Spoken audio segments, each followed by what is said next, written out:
പ്രോഗ്രാമിന് വരുമ്പോൾ അതിൻ്റെ കവാടത്തിൽ 2 പതാകകൾ, 2 പേരുകൾ എഴുതി വെച്ചിട്ടുണ്ട്. അതിൽ ഒന്ന് SKSSF എന്നും ഒന്ന് MSF എന്നുമാണ്.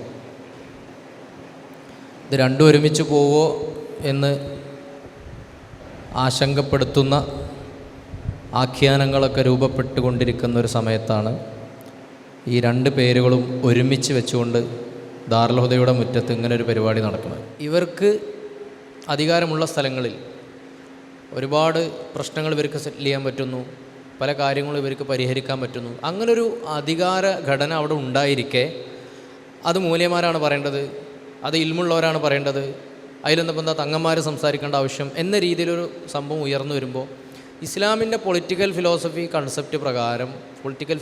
പ്രകാരം നിലനിൽക്കുന്ന സാമൂഹിക അധികാരത്തെ അട്ടിമറിക്കലാണ്. അതുകൊണ്ട് പ്രത്യേകിച്ച് ഗുണമൊന്നും ഉണ്ടാവില്ല. ആ റിപ്പോർട്ടിൽ പാണക്കാട്ടുകാരെക്കുറിച്ച് വില്യം ലോഗൻ പറയുന്നൊരു സ്റ്റേറ്റ്മെൻറ്റാണ് ഞാൻ വായിക്കുന്നത്. അർത്ഥമൊന്നും പറയില്ല, നിങ്ങൾക്ക് മനസ്സിലാവുമല്ലോ, ശ്രദ്ധിക്കണേ. അന്നത്തെ ഭാഷയാണ്, എന്നാലും നമുക്ക് മനസ്സിലാവും. ലോഗൻ പറയാണ്, പക്ഷെ നിലവിൽ ജനങ്ങളുടെ മനസ്സിൽ ഇങ്ങനെ രൂഢമൂലമായി കിടക്കുന്ന ഒരു സോഷ്യൽ അതോറിറ്റി ഉണ്ടെങ്കിൽ ആ അതോറിറ്റിയെ മാനിക്കുകയും അതിനനുസരിച്ച് ഏകീകൃത സ്വഭാവത്തോടെ മുന്നോട്ട് പോവുകയും ചെയ്യുക എന്നുള്ളതാണ് സമുദായത്തെ സംബന്ധിച്ചിടത്തോളം കരണീയം. അല്ലാതെ അവിടെയൊക്കെ വെല്ലുവിളി ഉണ്ടാക്കുകയും അത് ഉലമയാണ് പറയേണ്ടത്, ഉമറയല്ല പറയേണ്ടത് എന്ന രീതിയിൽ ആഖ്യാനങ്ങൾ ഉണ്ടാക്കുകയും ചെയ്യുമ്പോൾ അത് സ്വാഭാവികമായിട്ട് നഷ്ടം ഉണ്ടാവുക. സ്റ്റേറ്റുമായി ഉലമ നേരിട്ട് എൻഗേജ് ചെയ്താൽ, വ്യക്തമായി പറഞ്ഞാൽ ലീഗ് പോലുള്ള രാഷ്ട്രീയ പാർട്ടികളുടെ സഹായമൊന്നും വേണ്ട, നേരിട്ട് സർക്കാരിനെ സമീപിച്ചാൽ മതി എന്നൊക്കെ പറഞ്ഞു കഴിഞ്ഞാൽ ഉത്തരേന്ത്യയിലൊക്കെ സംഭവിക്കുന്നത് നമ്മൾ കാണുന്നുണ്ട്. ഉത്തരേന്ത്യയിൽ ഉലമാക്കൾക്കൊരു കുറവില്ല. ഉത്തരേന്ത്യയിൽ നല്ല എണ്ണം പറഞ്ഞ ഉലമാക്കളുണ്ട്, ഗ്രന്ഥരചയിതാക്കൾ കേരളത്തിനേക്കാൾ അവിടെ ഉണ്ട്. അവർ സ്റ്റേറ്റുമായി നേരിട്ട് എൻഗേജ് ചെയ്തുകൊണ്ട് അവിടെ ഇവിടെയുള്ള വ്യത്യാസങ്ങൾ നമുക്ക് കൃത്യമായിട്ട് അറിയാം. അവർക്ക് ചിലപ്പോൾ സ്റ്റേറ്റിൻ്റെ അപ്പാരറ്റസ് എന്താണെന്ന് തന്നെ അറിയാത്ത പോലെയാണ് കാര്യങ്ങൾ പോകുന്നത്.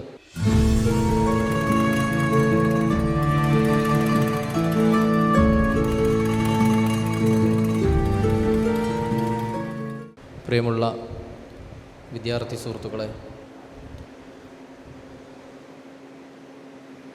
സംഘടനാ പ്രവർത്തകരെ, മതവിദ്യാർത്ഥികളെ, ലീഗുകാരെ, ഈ സ്ഥാപനത്തിൻ്റെ ഈ പ്രോഗ്രാമിന് വരുമ്പോൾ അതിൻ്റെ കവാടത്തിൽ 2 പതാകകൾ, 2 പേരുകൾ എഴുതി വെച്ചിട്ടുണ്ട്. അതിൽ ഒന്ന് SKSSF എന്നും ഒന്ന് MSF എന്നുമാണ്.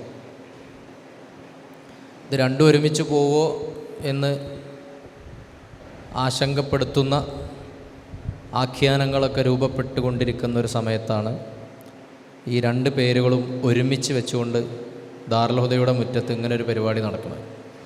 ഇത് ദാറുൽ ഹുദയിൽ മാത്രം സാധ്യമാവുന്നതാണ് എന്നാണ് ഞാൻ കരുതുന്നത്. ഈ സാഹചര്യത്തിൽ, അല്ലെങ്കിൽ ദാറുൽ ഹുദക്ക് സമാനമായ ചിന്താഗതിയുള്ള സ്ഥലങ്ങളിൽ മാത്രം സാധ്യമാവുന്നതാണ്. മുമ്പ് നാട്ടിക ഉസ്താദിൻ്റെ ഒരു മെറ്റഫർ ഞാനിങ്ങനെ ഓർക്കുകയാണ്. ലീഗ് രാഷ്ട്രീയവും സാമുദായിക രാഷ്ട്രീയവും അതുപോലെ മതജീവിതവും ഒരുമിച്ച് പോകുമോ, മതസംഘടനയും, എക്സാക്ട്ലി പറഞ്ഞാൽ ലീഗും സംസ്ഥയും ഒരുമിച്ച് പോകുമോ? അപ്പോൾ നാട്ടിക ഉസ്താദ് പറഞ്ഞൊരു മെറ്റഫർ, ഈ ലെവൽ ക്രോസ് കണ്ടിട്ടില്ല നിങ്ങൾ? ഗേറ്റ് അടക്കും, റോട്ടിൽ ഗേറ്റ് അടക്കും ട്രെയിനിന് പോകാൻ വേണ്ടി. അപ്പോൾ ആ ട്രെയിന് റോട്ടിലൂടെ പോകുമ്പോൾ റോഡിൻ്റെ ഒരു പോർഷനിലൂടെയാണല്ലോ ട്രെയിന് പാസ് ചെയ്ത് പോവുക, വാഹനങ്ങൾ വെയിറ്റ് ചെയ്യും. അപ്പോൾ കൂട്ടരെ ട്രെയിൻ ഇതാ റോട്ടുമ്മ കൂടി പോണു എന്ന് പറഞ്ഞതുപോലെയാണ് സമസ്തത ലീഗിൻ്റെ പിന്നാലെ പോകുന്നു എന്ന് പറയുന്നത് എന്ന് നാട്ടിക ഉസ്താദ് പറഞ്ഞിരുന്നു. നേരെ തിരിച്ചു, റെയിൽവേൻ്റെ മുകളിലൂടെ, റെയിൽവേ ഇങ്ങനെ പതിച്ചു വെച്ച സ്ഥലത്തുകൂടെ വാഹനങ്ങൾ കടന്നു പോകും ഗേറ്റ് തുറന്നാൽ. അപ്പോൾ അതാ വാഹനങ്ങൾ ഇതാ റെയിലുമ കൂടെ പോകണു എന്ന് പറഞ്ഞ പോലെ രണ്ട് റൂട്ടാണ്, രണ്ടും രണ്ട് വെല്ലുവിളികളാണ് ഏറ്റെടുത്തിട്ടുള്ളത്, രണ്ടിനും 2 ഫങ്ഷനാണ്. അപ്പോൾ അതുകൊണ്ട് 2 കാര്യങ്ങളും നിർവഹിക്കാൻ ഇവിടെ ആളുകൾ ഉണ്ടാവണം എന്ന ഒരു ബോധ്യം ഇവിടെ ഇരിക്കുന്ന ആളുകൾക്ക് ഉണ്ടാവും എന്നാണ് ഞാൻ മനസ്സിലാക്കുന്നത്. രാഷ്ട്രീയ പ്രവർത്തനത്തിന് ആൾ വേണം, അതുപോലെ സാംസ്കാരിക പ്രവർത്തനങ്ങൾക്ക് ആൾ വേണം, വളരെ കൂലങ്കഷമായിട്ടുള്ള ചിന്താപരമായ പ്രവർത്തനങ്ങളിലും ജ്ഞാനോൽപാദനത്തിലും ഇടപെടുന്നൊരു വിഭാഗം മതവിദ്യാർത്ഥി സമൂഹം അതും ഇവിടെ ഉണ്ടാവണം. എല്ലാം കൂടി ഒരുമിച്ച് പോകുമ്പോഴേ ഈ സമൂഹത്തിൻ്റെ നിലവിലെ വേൾഡ് ഓർഡറിൽ ജീവിക്കുന്ന നമുക്ക് ഇസ്ലാമികമായ അസ്തിത്വം സമ്പൂർണ്ണമായി നിലനിർത്താൻ പറ്റുകയുള്ളൂ എന്നാണ് നമ്മൾ വിലയിരുത്തുന്നത്. ഏതായാലും നമ്മുടെ നാട്ടിലെ മതമാണെങ്കിലും രാഷ്ട്രീയമാണെങ്കിലും ഒക്കെ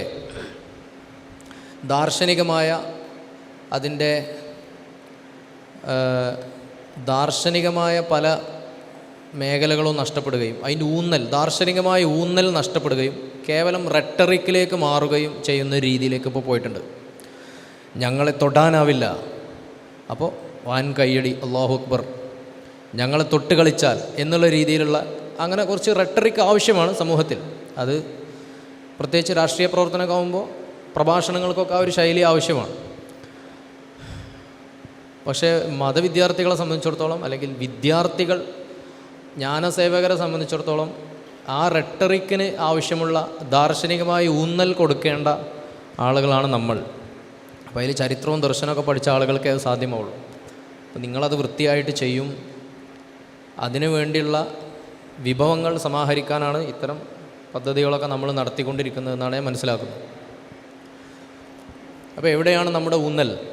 എന്താണ് മതസംഘടന? എന്താണ് മതസംഘടനാ പ്രവർത്തനം? എന്താണ് രാഷ്ട്രീയ പ്രവർത്തനം എന്നതിനെക്കുറിച്ച് നിങ്ങൾക്ക് കൃത്യമായ ധാരണയുണ്ടായിരിക്കണം. അതുകൊണ്ട് തന്നെ ഇത്തരം ഒരു പ്രോഗ്രാം സംഘടിപ്പിച്ചതിന് MSF നേതൃത്വത്തെയും അതുപോലെ ദാറുൽ ഹുദയിലെ SKSSFൻ്റെ യൂണിറ്റിനെയും അവരുടെ മാതൃസംഘടനയായ അസാസിനെയും മുക്തകണ്ഠം പ്രശംസിക്കാൻ ഈ ക്യാമ്പസിലെ മാതൃസംഘടന എന്നാണ് ഞാൻ ഉദ്ദേശിച്ചത്, പ്രശ്നമാക്കണ്ട. അതതിൻ്റെ കീഴിലുള്ളൊരു വിങ്ങായിട്ടാണ് ഇവിടെ പ്രവർത്തിച്ചുകൊണ്ടിരിക്കുന്നത്. അപ്പോൾ അവരെയൊക്കെ പ്രശംസിക്കാൻ ഈ അവസരം ഉപയോഗപ്പെടുത്തുകയാണ്. ഇപ്പോൾ സാമൂഹ്യ ശാസ്ത്രജ്ഞരൊക്കെ പറയാറുണ്ട്, മുമ്പ് പറഞ്ഞിരുന്നത് കാൾ മാർക്സ് ആണെങ്കിലും മാക്സ് വെബർ ആണെങ്കിലും എമിലി ദുർഖെയിം ആണെങ്കിലും ഒക്കെ പറഞ്ഞത് മതസമൂഹങ്ങളുടെ ഭാവി അവസാനിച്ചു, മതസമൂഹങ്ങളുടെ പ്രസക്തി അവസാനിച്ചു, അവർക്ക് ഭാവിയില്ല, ഇനി വരാൻ പോകുന്നത് മതേതര സമൂഹമാണ്, മതവുമായി ബന്ധപ്പെട്ട വ്യവഹാരങ്ങൾക്കും അധികാരങ്ങൾക്കും ഇനി പ്രസക്തിയില്ല എന്നായിരുന്നു അവരൊക്കെ പറഞ്ഞിരുന്നത്. പക്ഷെ പിന്നീട് അത് തിരുത്തി ഹേബർമാസിനെ പോലുള്ള ജോസ് കാസനോയെ പോലുള്ള ആളുകളൊക്കെ മതത്തിൻ്റെ അധികാരവും മതത്തിൻ്റെ സാമൂഹിക അധികാരമൊക്കെ നിലനിൽക്കുന്ന സമൂഹങ്ങൾ ഇവിടെ വരാൻ പോവുകയാണ്. അവർ സംസ്കാരത്തെയും രാഷ്ട്രീയത്തെയും കൃത്യമായിട്ട് നിർണ്ണയിക്കാനുള്ള ശേഷി അവർ ആർജിക്കാൻ പോവുകയാണ് എന്നൊക്കെ പ്രഖ്യാപിക്കുകയുണ്ടായി. ഗവേഷണ ഫലങ്ങളായിട്ട് പലതും പുറത്തുവരികയുണ്ടായി. അതിനെയൊക്കെ ഉപജീവിച്ചുകൊണ്ട് ഇന്നും ഗവേഷണങ്ങൾ നടന്നുകൊണ്ടിരിക്കുന്നു. നമ്മളിന്ന് നമ്മുടെ സമൂഹത്തിന് ചുറ്റും ഇങ്ങനെ കണ്ണോടിച്ച് നോക്കിയാൽ തന്നെ മതകേന്ദ്രീകൃത അധികാരങ്ങൾ നമുക്ക് കാണാൻ പറ്റും. ഉസ്താദുമാർ, തങ്ങന്മാർ, അതുപോലെ നാട്ടിലെ ദീനീ പ്രവർത്തകർ, വാക്കിന് വിലയുള്ള ദീനീ പ്രവർത്തകർ, അവർ പണ്ഡിതന്മാരൊന്നും ആവണമെന്നില്ല. അപ്പോൾ അവർക്കൊക്കെ ആ വാല്യൂ കിട്ടുന്നത് അവരാ മതത്തിൽ ഊന്നി നിൽക്കണോണ്ടാണ്. ഇപ്പോൾ ഏറ്റവും കൂടുതൽ സോഷ്യൽ ഓഡിറ്റിങ്ങിന് വിധേയരാവുന്നത് മൂല്യന്മാരാണെന്ന് നമുക്ക് അനുഭവമുണ്ട് പലപ്പോഴും. അത് കാരണം അവർ മതത്തിൻ്റെ സാമൂഹിക അധികാരം എന്ന പ്രിവിലേജ് പേറി നടക്കുന്നവരാണ്. അതുകൊണ്ട് ആളുകൾ അവരെ ഓഡിറ്റ് ചെയ്യും, സ്വാഭാവികമാണ്. അതിനാർക്കും പരാതിയൊന്നും ഉണ്ടായിട്ട് കാര്യമില്ല. അപ്പം മതത്തിൻ്റെ സാമൂഹിക അധികാരം, മതത്തെ പ്രതിനിധീകരിക്കുക എന്നുള്ളത് ഇപ്പോഴും അത് പ്രിവിലേജ് ആവുന്നതിൻ്റെ ഒരു പ്രധാനപ്പെട്ട സന്ദേശം മതേതര സമൂഹത്തിൽ കൃത്യമായി മതം പ്രവർത്തിക്കുന്നു എന്നുള്ളതാണ്. അപ്പോൾ ഇങ്ങനെ പ്രവർത്തിച്ചുകൊണ്ടിരിക്കുമ്പോൾ അതിൻ്റെ അധികാരങ്ങൾ എവിടെയെല്ലാം കേന്ദ്രീകരിക്കണം? അത് ഉലമയാണോ, അത് ഉമറയാണോ, അതിൽ സയ്യിദിന് എന്ത് കാര്യം, അതിൽ ആലിമിന് എന്ത് കാര്യം തുടങ്ങിയ ചർച്ചകളൊക്കെ ഉയർന്നു വരും. അങ്ങനെ പല ചർച്ചകളും ഉയർന്നു വന്നിട്ടുണ്ട്. ഈ അടുത്ത കാലങ്ങളിൽ അത് രൂക്ഷമായിട്ടുണ്ട് എന്നൊക്കെ നമുക്കറിയാം. നമ്മൾ പാണക്കാട് ഫാമിലിയെക്കുറിച്ചുള്ള ആ ഒരു ബോധ്യത്തിലേക്ക് വരുമ്പോൾ, പാണക്കാട് ഈസ് സെൻട്രൽ നൗ എന്നല്ല, throughout the history Panakkad has been central. അത് മദ്രസാ പ്രസ്ഥാനം ഉണ്ടാവുന്നതിൻ്റെ മുമ്പും മദ്രസാ പ്രസ്ഥാനം വന്നതിന് ശേഷം തങ്ങന്മാരെയൊക്കെ ബഹുമാനിക്കണം എന്നൊക്കെ കുട്ടികൾ മദ്രസയിലൂടെ പഠിച്ചു. അതുകൊണ്ട് തങ്ങന്മാരെ ബഹുമാനിക്കണമെന്ന് ഞങ്ങളാണ് കുട്ടികൾക്ക് പഠിപ്പിച്ചു കൊടുത്തത് എന്ന് ചിലപ്പോൾ ഉസ്താമാരൊക്കെ പറയും. ഞാനൊക്കെ അങ്ങനെ പറയാറുണ്ട്, നമ്മളൊക്കെ അങ്ങനെ പറയും. പക്ഷേ അത് വരുന്നതിൻ്റെ മുമ്പും പാണക്കാട് കുടുംബം തങ്ങന്മാരെ അഹ്ലുബൈത്തിനെ സ്നേഹിക്കണം എന്നതിൽ കവിഞ്ഞ ഒരു സാമൂഹികമായൊരു പ്രസക്തി അവർക്കുണ്ടായിരുന്നു. അതേതായാലും ഉണ്ടായിരുന്നു. അതിനപ്പുറം സമുദായം എന്ന വേദന, ഉമ്മത്ത് എന്ന വേദന, അവർക്ക് സേവനം ചെയ്യാനുള്ള ത്വര, ഇതൊക്കെ പുലർത്തിയ ഒരു വിഭാഗമായിരുന്നു അവർ. മാത്രമല്ല ആളുകൾക്കിടയിൽ ഒരുപാട് പ്രശ്നങ്ങൾ അവർ സെറ്റിൽ ചെയ്യുന്നു, ആളുകളെ എപ്പോഴും കേൾക്കാൻ തയ്യാറാവുന്നു, അങ്ങനെയൊക്കെയുള്ളൊരു സ്വഭാവം അവർ കാണിച്ചിരുന്നു. അതുകൊണ്ട് ആളുകൾക്ക് ബ്രിട്ടീഷ് കാലഘട്ടത്തിലും അതിന് മുമ്പും ആ കുടുംബത്തിന് അല്ലെങ്കിൽ മമ്പുറം തങ്ങന്മാരുടെ കുടുംബങ്ങൾക്ക് ഒക്കെ ഇവിടെ വേരുകളും സാമൂഹിക അധികാരവും ജനമനസ്സിൽ സ്ഥാനവും ഉണ്ടായിരുന്നു എന്നുള്ളത് അടിസ്ഥാനപരമായിട്ട് നമുക്ക് മനസ്സിലാക്കാം. അപ്പോൾ ഇൻഷാ അല്ലാഹ് നമുക്കത് സംബന്ധമായ ചർച്ചകളിലേക്ക് കടക്കാം. എങ്ങനെയാണ് പാണക്കാട് സെൻട്രൽ ആയിരുന്നത് എന്നതിനെക്കുറിച്ച് കുറേയൊക്കെ നിങ്ങളോട് കേട്ടിട്ടുണ്ടാവും. ഇൻഷാ അല്ലാഹ് കൂടുതൽ വ്യക്തതയോടെയും അല്ലെങ്കിൽ ഈ ചർച്ചയ്ക്ക് ആവശ്യമുള്ള രീതിയിലും വാഹിദ് ഹുദവി ഉസ്താദ് അതിനെക്കുറിച്ച് സംസാരിക്കും. അതിനുശേഷം നമുക്ക് മെല്ലെ തുടർ ചർച്ചകളിലേക്ക് പോകാം. അസ്സലാമു അലൈക്കും. ഇനി രാമുഖത്തിൻ്റെ ആവശ്യമില്ല, ഋഷി ഉസ്താദ് പതിയെ തുടങ്ങി തന്നു. ഗവേഷണ ചർച്ച എന്നാണ് ഈ സെഷൻ്റെ ടൈറ്റിൽ കൊടുത്തിട്ടുള്ളത്. ഇന്ന് രാവിലെ മുതൽ പാണക്കാട് കുടുംബത്തിൻ്റെയും അവരുമായി ബന്ധപ്പെട്ട കേരള മുസ്ലിങ്ങളുടെ മത, രാഷ്ട്രീയ, സാമൂഹിക രംഗത്തെ നേതൃത്വവുമായി ബന്ധപ്പെട്ട ചർച്ചകളാണ്. അപ്പോൾ അതിൽ പറഞ്ഞ കാര്യങ്ങളൊന്നും ഇനി ആവർത്തിക്കേണ്ടതില്ല. ഗവേഷണ ചർച്ച എന്ന ടൈറ്റിലുള്ളതുകൊണ്ട് ഞാൻ ആ രൂപത്തിൽ സമീപിക്കേണ്ടതിൻ്റെ ആവശ്യകതയും ആ രൂപത്തിൽ സമീപിച്ചാൽ പാണക്കാട് കുടുംബത്തിൻ്റെ ഒരു ചിത്രം നമുക്ക് ഏത് രൂപത്തിലായിരിക്കും ലഭ്യമാവുക എന്നതുമായി ബന്ധപ്പെട്ട ചില സംസാരങ്ങളാണ് ഇന്ന് നടത്താൻ ഉദ്ദേശിക്കുന്നത്. നിങ്ങൾക്കെല്ലാവർക്കും അറിയാവുന്ന പോലെ ഇവർ യമനിൽ നിന്ന് വന്നതാണ്. ഹളർമൗത്തിൽ നിന്ന് ഇന്ത്യൻ മഹാസമുദ്ര തീരങ്ങളിൽ ഈസ്റ്റ് ആഫ്രിക്ക മുതൽ മലയ് ഇന്തോനേഷ്യൻ ആർക്കിപ്പലാഗോ വരെ വിശാലമായി കിടക്കുന്ന ഇന്ത്യൻ ഓഷ്യൻ റിം എന്നാണ് പറയുക, ഒരു വട്ടം പോലെ ലിബറലി ഉള്ളൊരു റൗണ്ട്. ആ തീരപ്രദേശങ്ങളിൽ ഹളർമികൾ നിരന്തരം യാത്ര ചെയ്തും അവിടങ്ങളിലെ സാമൂഹിക സാംസ്കാരിക രംഗത്ത് നേതൃത്വം വഹിക്കുന്ന ഒരു പുതിയ ഫാമിലി നെറ്റ്വർക്കായി സ്വയം എസ്റ്റാബ്ലിഷ് ചെയ്യുകയുമാണ് ചെയ്തിട്ടുള്ളത്. ഇതിൽ പ്രൈമറി ആയിട്ട് തന്നെ നമ്മളൊക്കെ വായിക്കേണ്ട ഒരു കൃതി ആൻ കെ ബാങ്ങിൻ്റെ sufis and scholars of the sea എന്ന പുസ്തകമാണ്. ഇന്നിവിടെ പറഞ്ഞിട്ടുണ്ടോ? Sufis and scholars of the sea. Anne K ബാങ്ങിൻ്റെ പുസ്തകമാണ്. ആൻ കത്രീന ബാങ്, ഇതാണ് ആൻ കെ ബാങ്. ബെർഗൻ യൂണിവേഴ്സിറ്റിയിലെ സോഷ്യൽ ആന്ത്രപ്പോളജിൻ്റെ ഹെഡായിട്ട് ഇപ്പോൾ വർക്ക് ചെയ്യുന്ന ആളാണ്.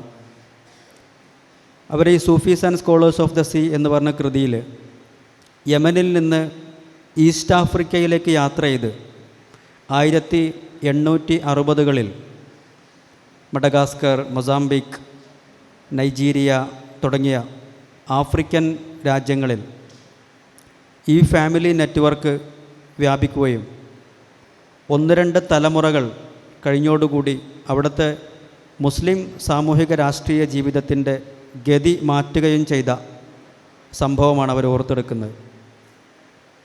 അതിൽ അബൂബക്കർ ബിൻ അഹമ്മദ് ബിൻ സുമൈത്ത് എന്ന് പറഞ്ഞൊരു സയ്യിദിൻ്റെ യാത്രയാണ്. ഇബ്നു സുമൈത്ത് ഫാമിലിയുടെ നെറ്റ്വർക്ക് പിന്നീട് ഈസ്റ്റ് ആഫ്രിക്കയുടെ മുസ്ലിം സമൂഹത്തിൻ്റെ ജീവിതം പുനർനിർണയിച്ചു. രാഷ്ട്രീയത്തിലും മതപരമായും വൈജ്ഞാനികമായും എന്നുവേണ്ട അവിടുത്തെ പൊതുമണ്ഡലങ്ങളിൽ പോലും ഏറ്റവും പ്രധാനപ്പെട്ട ഒരു ആക്സിസ് എന്ന് പറയാവുന്ന രീതിയിൽ ആ കുടുംബത്തെ അവർ സ്വയം സ്ഥാപിച്ചു. ഇപ്പോൾ നമ്മൾ പാണക്കാടിനെ കുറിച്ച് കേൾക്കുമ്പോൾ പാണക്കാട് കുടുംബം കേരളത്തിൽ എന്താണോ ചെയ്യുന്നത് ഇതിന് സമാനമായ ഒരു പരിവർത്തനം വളരെ സ്ലോ ആയി, മീനിങ്ഫുള്ളായി, എന്നാൽ ഡീപ്പായിട്ടുള്ള ഇമ്പാക്റ്റുള്ള പുതിയ റെപ്പർക്കഷൻസ് സാധ്യമാക്കുന്ന രീതിയിലുള്ള പരിവർത്തനങ്ങളാണ് ഈ കുടുംബം ഈസ്റ്റ് ആഫ്രിക്കയിൽ നടത്തിയിട്ടുള്ളത്. അപ്പോൾ അത് ഒരു സ്പെസിമനായിട്ടൊരു ഫാമിലിയെ ഞാൻ കാണിച്ചാണ്. സുമൈത്ത്, ഇബ്നു സുമൈത്തിൻ്റെ family. Sufis and scholars of the sea എന്ന് പറഞ്ഞ പുസ്തകം നമുക്ക് സൗജന്യമായി ഇൻ്റർനെറ്റിൽ ഡൗൺലോഡ് ചെയ്യാൻ കിട്ടുന്നതാണ്. ആ പുസ്തകം നിങ്ങൾ വായിക്കണം. എന്നതുപോലെ കേരളത്തിലേക്ക്, മലബാറിലേക്ക് വന്ന കുടുംബമാണ് ഈ പറഞ്ഞ ഷിഹാബുദ്ദീൻ ഫാമിലി. പക്ഷേ ഇവരുടെ ചരിത്രം നമ്മൾ ഓർത്തെടുക്കുമ്പോൾ കുറച്ചുകൂടെ ആർക്കൈവലായിട്ടാണ് പോവേണ്ടത്. ഞാൻ അടുത്ത ഘട്ടത്തിൽ അതിലേക്ക് വരാം. ഇന്ന് ഈ സമയത്തിൻ്റെ ഒരു പൊസിഷൻ പരിഗണിച്ച് ഒരു പരന്ന സംസാരം എന്നതിൻ്റെ അപ്പുറത്തേക്ക് ഭാവിയിൽ ചരിത്രം പറയാനും ചരിത്രം എഴുതാനും സീരിയസ് ആയിട്ടുള്ള ഹിസ്റ്റോറിക് ഡെലിബറേഷൻസൊക്കെ നടത്താൻ സാധ്യതയുള്ള ഒരുപാട് ബഡ്ഡിങ് ഹിസ്റ്റോറിയൻസ് ആയിരിക്കും എൻ്റെ മുമ്പിലുണ്ടാവുക. അപ്പോൾ നിങ്ങൾ ചെയ്യേണ്ടത് എന്താണ്, ഏത് രീതിയിലാണ് നമ്മൾ ചരിത്രത്തെ സമീപിക്കേണ്ടത് എന്ന് നിങ്ങൾക്കൊരു പെർസ്പെക്റ്റീവ് കിട്ടുന്ന രൂപത്തിൽ ഇതിനു മുമ്പുള്ള സെഷനുകളിൽ പറഞ്ഞതൊന്നും ആവർത്തിക്കാതെ ഒരു ഒറ്റ പോയിൻ്റിൽ മാത്രം കേന്ദ്രീകരിച്ച് സംസാരിക്കാനാണ് ഞാൻ ആഗ്രഹിക്കുന്നത്. നിങ്ങളൊക്കെ വളർന്ന് വലുതായി വലിയ വലിയ സ്ഥാപനങ്ങളിൽ പോകും, അധ്യാപകരാകും, ഗവേഷകരാകും, പുതിയ പുതിയ ചരിത്ര നിർമ്മാണങ്ങൾ നടത്തും. ആ സമയത്ത് നമ്മൾ പാലിക്കേണ്ട ചില കാര്യങ്ങൾ, നമ്മൾ ഏത് രീതിയിലാണ് ചരിത്രത്തെ സമീപിക്കേണ്ടത്, അതെങ്ങനെയാണ് എഴുതേണ്ടത്, അതുപോലെ തന്നെ ഈ പാണക്കാട് കുടുംബവുമായി ബന്ധപ്പെട്ട് വളരെ സുപ്രധാനമായ ഒരു ഹിസ്റ്റോറിക്കൽ ഡോക്യുമെൻറ്റും നിങ്ങളുടെ മുമ്പിൽ സമർപ്പിച്ചിട്ടാണ് ഇന്നത്തെ ഈ ചർച്ച അവസാനിപ്പിക്കാൻ ആഗ്രഹിക്കുന്നത്. ഇന്നിപ്പോൾ നിങ്ങൾ കേട്ട ഒരു ചർച്ച ഒരു പക്ഷേ ഷിഹാബുദ്ദീൻ ഫാമിലിയുടെ കോഴിക്കോട്ടേക്കുള്ള വരവ്, പിന്നീട് അവർ കണ്ണൂരിലേക്ക് പോയത്, വീണ്ടും തിരിച്ച് കോഴിക്കോട്ടെത്തിയത്, അവിടെ സാമൂതിരി അവർക്ക് വീട് വെക്കാൻ പറമ്പ് കൊടുത്തത്, അവിടെ താമസിച്ചു, അത് കഴിഞ്ഞ് പിന്നീട് പാണക്കാട്ടേക്ക് വന്നതും പാണക്കാട് ഷിഹാബുദ്ദീൻ ഫാമിലിയുടെ കേന്ദ്രമായി മാറിയതും ഒക്കെ ആയിരിക്കും അല്ലേ? അത്ര ആ കാര്യങ്ങൾ ഞാൻ റിപ്പീറ്റ് ചെയ്യണ്ടല്ലോ. ഇവർ പാണക്കാട്ടേക്ക് വരുന്നത് ഇവരെ ഒരു ആറ്റിറ്റ്യൂഡിൻ്റെ ഭാഗമായിട്ടാണ് എന്ന് നമുക്ക് വേണമെങ്കിൽ പറയാം. നിങ്ങൾക്കറിയാം, ഈ പാണക്കാട് എന്ന് പറഞ്ഞ വാക്ക് അനലൈസ് ചെയ്തോ? ഇന്ന് ഇല്ല. നിങ്ങൾ ആലോചിച്ച് നോക്കി, ഇവർ എല്ലാ കാലത്തും ബോട്ടം ഓഫ് ദ സൊസൈറ്റിയോട് ചേർന്ന് നിൽക്കാൻ ആഗ്രഹിച്ച ആളുകളാണ്. ഇവർ താമസിക്കുന്ന യഥാർത്ഥത്തിൽ കോഴിക്കോടാണല്ലോ, കുറ്റിച്ചിറ. അന്നത്തെ കാലത്തെ ഒരു ഗ്ലോബൽ സിറ്റിയാണ് കുറ്റിച്ചിറ. അവിടെ ചൈനക്കാരുണ്ട്, ആഫ്രിക്കക്കാരുണ്ട്, അറബികളുണ്ട് എന്ന് വേണ്ട സമുദ്രതീരങ്ങളിൽ ഈ ട്രേഡ് ലിങ്കേജ്, ആ ട്രേഡ് ലിങ്കേജിലൂടെ വന്നെത്തിയ പല രാജ്യക്കാരും ദേശക്കാരും ഭാഷക്കാരും ഒക്കെയുള്ള ഒരു കോസ്മോപോളിറ്റൻ നഗരം ആണ് കോഴിക്കോട്. ആ കോഴിക്കോടിൻ്റെ ഹാർട്ട് ലാൻഡാണ് കുറ്റിച്ചിറ. അവിടെ താമസിച്ചിട്ട് പിന്നീട് എന്തുകൊണ്ടായിരിക്കും അവർ ഈ പാണക്കാട് വന്ന് താമസിച്ചത് എന്ന് നിങ്ങൾ, പാണക്കാട്ടേക്ക് താമസം മാറ്റിയത് എന്ന് നിങ്ങൾ ആലോചിച്ചിട്ടുണ്ടോ? നിങ്ങൾ ആലോചിച്ചിട്ടുണ്ടോ എന്തുകൊണ്ടായിരിക്കും അത്? ഇപ്പോൾ നമ്മളെന്താ ചെയ്യുക? ഇപ്പോൾ ഒരു ഗ്രാമത്തിൽ ജനിച്ചു വളർന്ന് അത്യാവശ്യം വിദ്യാഭ്യാസമൊക്കെ നേടി ഒരു ജോലി കിട്ടിയാൽ ആ കുടുംബം പിന്നീട് ടൗണിൽ പോയി താമസിക്കുകയാണ് ചെയ്യുക അല്ലേ? അർബൻ സെൻറ്റേഴ്സിലേക്ക് മൈഗ്രേറ്റ് ചെയ്യും. ഇപ്പോൾ കേരളത്തിലെ ആളുകളൊക്കെ പുറത്തേക്ക് മൈഗ്രേറ്റ് ചെയ്യാണ്, കാനഡയിലേക്കും അമേരിക്കയിലേക്കും യൂറോപ്യൻ രാജ്യങ്ങളിലേക്കൊക്കെ മൈഗ്രേറ്റ് ചെയ്യാണ്. അതായത് ബെറ്റർ ലിവിങ് ഫെസിലിറ്റീസ് തേടിയിട്ടാണ് ആൾക്കാർ യാത്ര ചെയ്യണത്. നല്ല എഡ്യൂക്കേഷൻ ഓപ്പർച്യൂണിറ്റീസ് ഉള്ള സ്ഥലങ്ങളിലേക്ക് ആളുകൾ കുടിയേറി പാർക്കും. പക്ഷേ ഇതിൻ്റെ നേരെ ഓപ്പോസിറ്റാണ് പാണക്കാട് കുടുംബം യാത്ര ചെയ്തത്. കോഴിക്കോട് പോലത്തെ ഒരു നഗരത്തിൽ, ഇന്നത്തെ കോഴിക്കോടല്ല അന്നത്തെ കോഴിക്കോട്. അന്നത്തെ കോഴിക്കോട് എന്ന് പറഞ്ഞാൽ കുറ്റിച്ചിറയുടെ ചുറ്റും ഇങ്ങനെ കറങ്ങിത്തിരിയുന്നൊരു കോഴിക്കോടാണ്. അതിലേറ്റവും മധ്യഭാഗത്ത് താമസിച്ചിരുന്നൊരു കുടുംബം, യാത്രാ സൗകര്യങ്ങളില്ലാത്ത, ഇപ്പോഴത്തെ പാണക്കാടല്ല അന്ന്, ഒരു കച്ചവട സ്ഥാപനം പോലും ഇല്ലാത്ത, ആളുകൾ വന്നെത്താൻ കഴിയാത്ത, എന്ന് പറഞ്ഞാൽ ഇൻലാൻഡ് എന്ന് പറഞ്ഞാൽ പോരാ, പാണക്കാട് എന്ന് പറഞ്ഞ വാക്ക് തന്നെ പാണന്മാരുടെ കാട് എന്നാണ്. പാണന്മാർ കേട്ടില്ലേ? ഈ ഒടിയന്മാരെന്ന് പറയില്ലേ, ഒടിയന്മാർ, ഇവർ ഒരു ട്രൈബൽ കമ്മ്യൂണിറ്റിയാണ് യഥാർത്ഥത്തിൽ. പാണന്മാരുടെ കാടാണ് പാണക്കാട്. ഇവരെ പണി എന്താണെന്നറിയോ? ഈ തൊപ്പിക്കൊടല്ലേ, തൊപ്പിക്കൊട ഉണ്ടാക്കുക, അതേപോലെ കൊട്ടകൾ, പാത്രങ്ങൾ, കൈലുകൾ, ഇതൊക്കെ അത് ഈ പന ഓല കൊണ്ട് ഉണ്ടാക്കുന്ന മുറം, അതേപോലെ കൊട്ടകൾ, ഇതൊക്കെ ഉണ്ടാക്കി വിൽക്കുന്ന ആൾക്കാരാണ്. ഇതാണ് ഇവരെ ഒക്കുപ്പേഷൻ, ഇതാണ് ഫാമിലി ഒക്കുപ്പേഷൻ. അവർ താമസിക്കുന്ന സ്ഥലമാണ് ഈ പാണക്കാട്. പാണക്കാട് കൊടപ്പനക്കലാണ് ഇവർ താമസിക്കുന്നത്. കൊടപ്പനൻ്റെ ഓല കൊണ്ടാണ് ഇത് ഉണ്ടാക്കുക. ആ പറമ്പിൽ ഇവർ ആദ്യം താമസിച്ച് മലപ്പുറത്തായിരുന്നു. അവിടുന്ന് പിന്നീട് പാണക്കാട് വന്ന് ഷിഫ്റ്റ് ചെയ്താണ്. ഹുസൈൻ ആറ്റക്കോയ തങ്ങളുടെ കാലത്താണ് ഇവർ പാണക്കാട്ടേക്ക് വരുന്നത്. അപ്പോൾ ഇത് ഇവരെ ഒരു attitude towards the bottom of the community, of the bottom of the society എന്നുള്ളതാണ്. സമൂഹത്തിലെ ഏറ്റവും നിർധനരായ സാധാരണക്കാരായ ആളുകളോട് ചേർന്ന് നിൽക്കുക.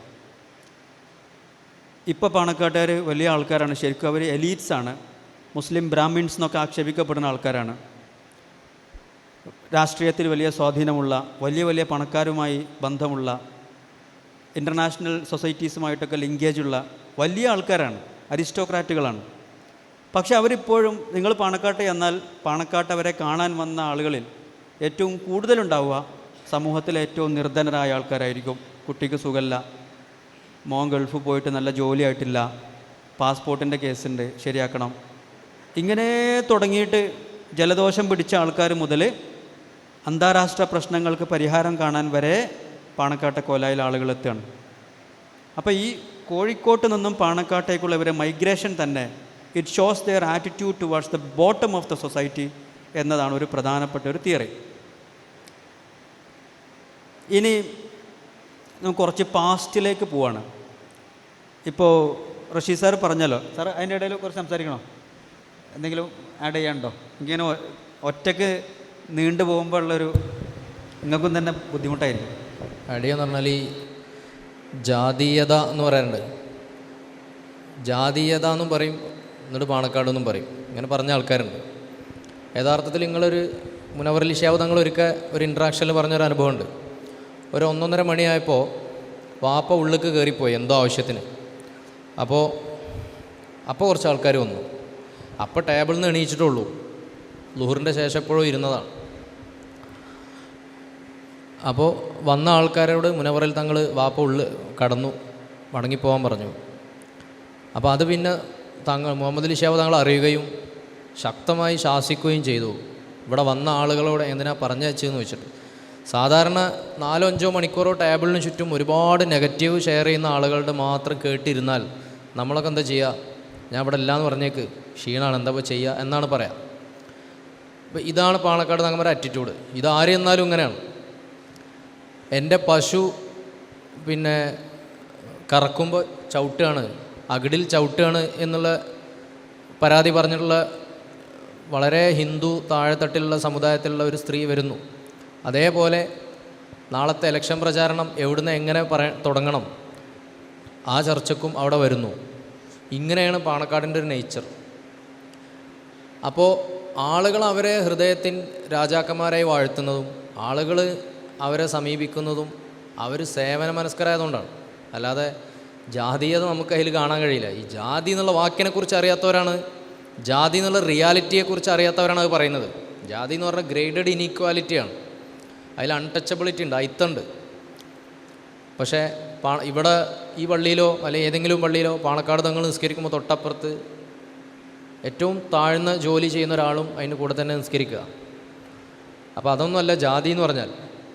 അപ്പോൾ ജാതീയതയും ഹിന്ദു സമൂഹത്തിലെ ജാതീയതയും പാണക്കാട് തങ്ങന്മാരെയൊക്കെ കമ്പയർ ചെയ്യുന്നവർക്ക് ജാതി എന്താണെന്ന് അറിയില്ല, പാണക്കാട് എന്താണെന്ന് അറിയില്ല എന്നാണ് നമുക്ക് മനസ്സിലാവുന്നത്. അപ്പോൾ എന്തുകൊണ്ടാണ് ഇവർക്ക് സമൂഹം ഇവരെ വലിയ രീതിയിൽ പരിഗണിക്കുന്നു, വലിയ വലിയ വാഹനങ്ങളിൽ അവർ സഞ്ചരിക്കുന്നു. അപ്പോൾ എന്തുകൊണ്ടാണ് അങ്ങനെ? അവർ ഉറങ്ങാനും ഭക്ഷണം കഴിക്കാനും ഒന്നും സമയമില്ലാതെ അവരങ്ങനെ ഓടി നടക്കുന്നു. അവർക്ക് വേണമെങ്കിൽ അവരുടെ ബിസിനസ് സാമ്രാജ്യമൊക്കെ വളർത്തി വീട്ടിലിരുന്നാൽ മതി. എന്തിനാണ് അവർ ഉദ്ഘാടനങ്ങൾക്കൊക്കെ പോണത്? എന്തിനാണ് അവർ ഈ നിക്കാഹുകൾക്കൊക്കെ പോണത്? എന്തിനാണ് ഒരാളെയും പണക്കാതെ അവരിങ്ങനെ ജീവിക്കണത്? മറ്റൊരു ജീവിതം അവർക്ക് സാധ്യമല്ലേ? സാധ്യമാണ്. പക്ഷേ എന്നിട്ടും ഏറ്റവും അടിത്തട്ടിലുള്ളവരെയും ഏറ്റവും മുകൾ തട്ടിലുള്ളവരെയും സേവന സന്നദ്ധരായി കൂടെ നടത്തുക. ഒരു വേദന ഉണ്ടെങ്കിൽ ആ വേദന മറച്ചു വെച്ചിട്ട് അവരാളുകളോട് ചിരിക്കുകയാണ്. ഇപ്പോൾ എനിക്കൊരു അനുഭവമുണ്ട്. ഞാനും സാദിഖ് അലി ശിഹാബ് തങ്ങളും വ്യക്തിപരമായിട്ടൊരു ബന്ധമല്ല. തങ്ങൾക്ക് എന്നെ അറിയില്ല, എനിക്ക് തങ്ങളെ വ്യക്തിപരമായിട്ട് അറിയില്ല. മുമ്പ് ഇവിടെ ആർട്സ് ഫെസ്റ്റോ എന്തോ പ്രോഗ്രാം നടക്കുമ്പോൾ ഞാൻ മഗ്‌രിബ് നിസ്കാരം കഴിഞ്ഞ് ഇശാ നിസ്കാരം കഴിഞ്ഞ് ഇവിടെ ഈ ദാറുൽ പള്ളിയുടെ സ്റ്റെപ്പും അങ്ങനെ നിൽക്കുക. ഞാൻ ഒറ്റക്കുള്ളത്, 1-2 ആൾ അവിടെ സിയാറത്ത് ചെയ്യുന്നുണ്ട്, വേറൊരു മനുഷ്യല്ല. അപ്പോൾ തങ്ങൾ SMS-ൻ്റെ ആ ഭാഗത്ത് നിന്ന് കാറിലിങ്ങനെ വരിക. അപ്പോൾ കുറച്ചപ്പുറത്ത് തന്നെ തങ്ങളിങ്ങനെ ചിരിക്കും. ആദ്യം എനിക്ക് സാഹിക്കിൽ തങ്ങളെ മനസ്സിലായില്ല, കുറച്ച് ദൂരം നിന്ന് തന്നെ തങ്ങളിങ്ങനെ ചിരിക്കുന്നുണ്ട്. അപ്പോൾ അടുത്തെത്തിയപ്പോൾ മനസ്സിലായി സാധിക്കൽ തങ്ങൾ. അപ്പോൾ ഞാൻ വളരെ പരിചയത്തിലാണ് ചിരിക്കണം. അപ്പോൾ പിന്നിലേക്ക് നോക്കി, ആരും കാണല്ല, 2 സൈഡ് ആരും കാണല്ല. അപ്പോൾ എന്നോട് തന്നെ ചിരിക്കണമെന്ന് എനിക്ക് മനസ്സിലായത് വണ്ടി പാസ് ചെയ്ത് പോയിട്ടാണ്. അപ്പോൾ പിന്നെ ഞാനിങ്ങനെ കാങ്യം കാണിച്ചിട്ട് ഫോളോ ചെയ്യാൻ ശ്രമിച്ചു. പക്ഷേ തങ്ങൾ എന്നോട് ചിരിക്കുകയാണ്. എന്തിനാണ് തങ്ങൾ അത്ര മധുരമായി എന്നോട് ചിരിക്കണമെന്ന് എനിക്കറിയില്ല. ഞങ്ങൾ വ്യക്തിപരമായിട്ടൊരു ബന്ധമില്ല. ഇങ്ങനെയാണ്. തങ്ങൾക്ക് വേണമെങ്കിൽ ഗ്ലാസ്സൊക്കെ പൊന്തിച്ച് ചിരിക്കാതെ ഞാൻ ക്ഷീണിതനാണെന്ന് പറഞ്ഞ് പോകായിരുന്നു. ഇങ്ങനെയുള്ള മനുഷ്യന്മാരെ ആൾക്കാരെ ബഹുമാനിക്കും, സ്വാഭാവികമാണ്. അത് അതിൽ ബാക്കിയുള്ളവർക്ക് പ്രശ്നം ഉണ്ടായിട്ട് ഒരു കാര്യമില്ല. ഇങ്ങനെയാണ് അവരെല്ലാവരും സമീപിക്കുന്നത്. അപ്പോൾ അവർക്ക് ഈ ഉദ്ഘാടനങ്ങൾക്കും ഈ കല്യാണങ്ങൾക്കും ഈ സമൂഹത്തിൻ്റെ അടിത്തട്ടിലുള്ള എല്ലാ പ്രശ്നങ്ങളിലേക്കും ഇടപെട്ട് ജീവിക്കേണ്ട ഒരു ആവശ്യമില്ല. അവർക്ക് സ്വന്തം കാര്യം എത്രയോ അവർക്ക് ഡെവലപ്പ് ചെയ്യാം. അപ്പോൾ അതുകൊണ്ടാണ് ജനങ്ങൾ അവർക്ക് സ്ഥാനം നൽകുന്നതെന്നാണ് നമ്മൾ മനസ്സിലാക്കുന്നത്. അല്ലാതെ അവർ ജാതീയമായി ഉന്നതയിൽ ആയതുകൊണ്ടും അല്ല. ജാതി എന്ന് പറഞ്ഞാൽ അതിൽ അൺടച്ചബിലിറ്റി ഉണ്ട്, അതിൽ പല സംഭവങ്ങളുണ്ട്. നമ്മൾ ഒരുമിച്ച് നിസ്കരിക്കുന്നു, എല്ലാവരുടെ പ്രശ്നങ്ങളും അവർ കേൾക്കുന്നു. ആ ഒരു നേച്ചർ, പിന്നെ ലോകത്തന്നെ അങ്ങനെ ഒരു നേച്ചർ നിലനിർത്തുന്ന സയ്യിദ് ഫാമിലികൾ കുറവായിരിക്കും. അല്ലെങ്കിൽ അത്രയും തസൂഫും ഇഹ്സാനൊക്കെ ഉള്ള ഉലമാക്കൾ അങ്ങനെ ചെയ്യുന്നവരുണ്ടാവും. അപ്പോൾ നമുക്കറിയാം ഇവർ ഈ കാസ്റ്റ് ആണോ എന്നുള്ളത് ഐഡൻറ്റിഫൈ ചെയ്യാൻ കാസ്റ്റിന് MN ശ്രീനിവാസൊക്കെ പറഞ്ഞ ക്യാരക്ടറിസ്റ്റിക്സ് ഉണ്ട് അല്ലേ, കാസ്റ്റ് എന്താണെന്നുള്ളത്. അത് വെച്ച് നോക്കിയാൽ ഇവരൊരിക്കലും കാസ്റ്റ് ഐഡൻറ്റിഫൈ ചെയ്യാൻ പറ്റില്ല. അതിലേറ്റവും പ്രധാനപ്പെട്ട ഒന്ന് റെസ്ട്രിക്ഷൻ ഓഫ് മിക്സിംഗ് ആണ്. റെസ്ട്രിക്ഷൻ ഓഫ് മിക്സിങ് അത് നേരെ പാണക്കാടിൻ്റെ ഓപ്പോസിറ്റാണ് അല്ലേ. ഇവരെല്ലാവരും മിക്സ് ചെയ്യുന്ന ആൾക്കാരാണ്. ഏറ്റവും പ്രധാനപ്പെട്ട ഒരു ഐഡൻറ്റിഫയർ അതാണ്. അപ്പോൾ ഇവരൊരിക്കലും കാസ്റ്റുമായിട്ട് വരെ ഐഡൻറ്റിഫൈ ചെയ്യാൻ പറ്റില്ല. നേരത്തെ റഷീദ് ഉസ്താദ് പറഞ്ഞൊരു പോയിന്റിലേക്കാണ് നമ്മൾ പോകുന്നത്. പാണക്കാട് കുടുംബം ഈ നാട്ടിലെ നേതൃരംഗത്ത് എന്നാണ് കടന്നു വന്നതെന്നുള്ളത്. ഇപ്പോൾ നമ്മളൊക്കെ ഒരു മനസ്സിൽ ഒരു പക്ഷേ ഇവർ മുസ്ലിം ലീഗിൻ്റെ പ്രസിഡൻ്റായതിനു ശേഷം പാണക്കാട്ടുകാർക്ക് പ്രോമിനൻസ് കിട്ടി, അവർ ലീഗ് പ്രസിഡൻ്റ് എന്നുള്ളതിലേക്ക് ആളുകളൊക്കെ അവരെ ആശ്രയിക്കുന്നുണ്ട്. ആ ലീഗിൻ്റെ പ്രസിഡൻ്റ് സ്ഥാനം നഷ്ടപ്പെട്ടാൽ ഒരു പക്ഷേ പാണക്കാട് കുടുംബത്തിൻ്റെ പ്രോമിനൻസ് ഇല്ലാതാകും എന്നായിരിക്കും സാധാരണക്കാർ മനസ്സിലാക്കുക.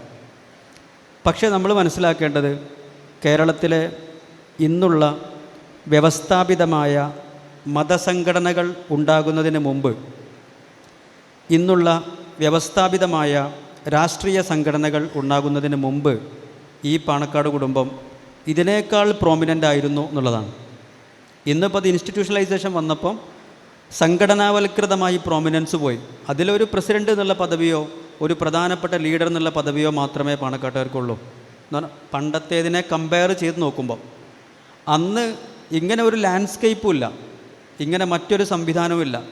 ലീഡർഷിപ്പ് എന്ന് പറഞ്ഞ authority completely was attributed to the family of Shihabuddin എന്നതാണ്. അപ്പോൾ അതിൻ്റെ ഒരു ഇൻസ്റ്റൻസാണ് ഞാൻ നേരത്തെ പറഞ്ഞ ഒരു പോയിൻ്റ് ഇന്ന് നിങ്ങളുടെ മുമ്പിൽ കാണിക്കാൻ ആഗ്രഹിക്കുന്നത്.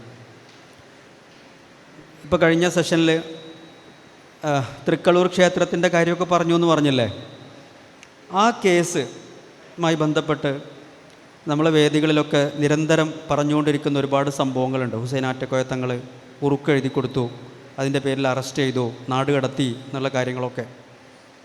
ഇപ്പോൾ നിങ്ങൾ ഗവേഷണ ചർച്ച ആയതുകൊണ്ടാണ് നിങ്ങൾ ഭാവിയിൽ ഹിസ്റ്ററിയൊക്കെ പഠിക്കുമ്പോൾ ഏറ്റുപറയുമ്പോൾ നമ്മൾ ഓരോ സദസ്സിൽ നിന്ന് കേട്ടത് ആ ഒരു ആവേശം ചോർന്നു പോകാതെ നമ്മളെ വക കുറച്ചും കൂടെ ആവേശം കൂട്ടിയിട്ട് അത് കുറച്ചും കൂടെ എക്സാജറേറ്റ് ചെയ്തിട്ടാണ് അടുത്ത വേദിയിൽ പറയാം. അങ്ങനെ ആകുമ്പോൾ ഈ കേട്ട് തഴമ്പിച്ച കഥകളിലൊക്കെ ഒരു പെർട്ടിക്കുലർ പെർസെൻറ്റേജ് ഈ എക്സാജറേഷനും ഈ അതിശയോക്തിയൊക്കെ ഉണ്ടാവും. പക്ഷെ നമ്മൾ ചരിത്രം പറയുമ്പം പ്രത്യേകിച്ച് അക്കാഡമിക്സിൽ ഒരിക്കലും അത്തരം അതിശയോക്തികളോ അമിതാവേശങ്ങളോ കൽപ്പനകളോ ഒന്നും ഉണ്ടാകാൻ പാടില്ല. നമ്മളതിലേക്കൊരു ഇമാജിനേഷൻ കയറ്റാൻ പാടില്ല. അപ്പോൾ ആ സംഭവത്തിൻ്റെ ഒരു ഡോക്യുമെൻ്റൽ ചിത്രം എന്താണ് എന്ന് നിങ്ങളുടെ മുമ്പിൽ അവതരിപ്പിച്ചിട്ട് നമ്മൾ ഈ ചർച്ച അവസാനിപ്പിക്കുന്നത്. ഓക്കെ അല്ലേ? അത് പറഞ്ഞാൽ പോരെ? ഇത് 1885 നമ്മളിപ്പോൾ 2023 ഏകദേശം 130-140 കൊല്ലങ്ങൾക്ക് മുമ്പ് അന്നത്തെ മലബാർ കലക്ടറായ വില്യം ലോഗൻ മദ്രാസിലേക്ക് നടത്തിയ കറസ്പോണ്ടൻസിൻ്റെ കോപ്പിയാണ്. മദ്രാസ് ജുഡീഷ്യൽ റിപ്പോർട്ട് എന്നുള്ള പേരിൽ ബ്രിട്ടീഷുകാർ പിന്നീട് ഇത് പബ്ലിഷ് ചെയ്തു. ആ ഡോക്യുമെൻറ്റിൽ 1885 എന്ന് പറയുമ്പം ഇന്നത്തെ വ്യവസ്ഥാപിതമായ കേരളത്തിലെ മതസംഘടനകളോ രാഷ്ട്രീയ സംഘടനകളോ ഒന്നുമില്ല. മുസ്ലിം ലീഗ് പോയിട്ട് ഓൾ ഇന്ത്യ മുസ്ലിം ലീഗ് പോലും അന്ന് എന്തില്ല, നിലവിൽ വന്നിട്ടില്ല.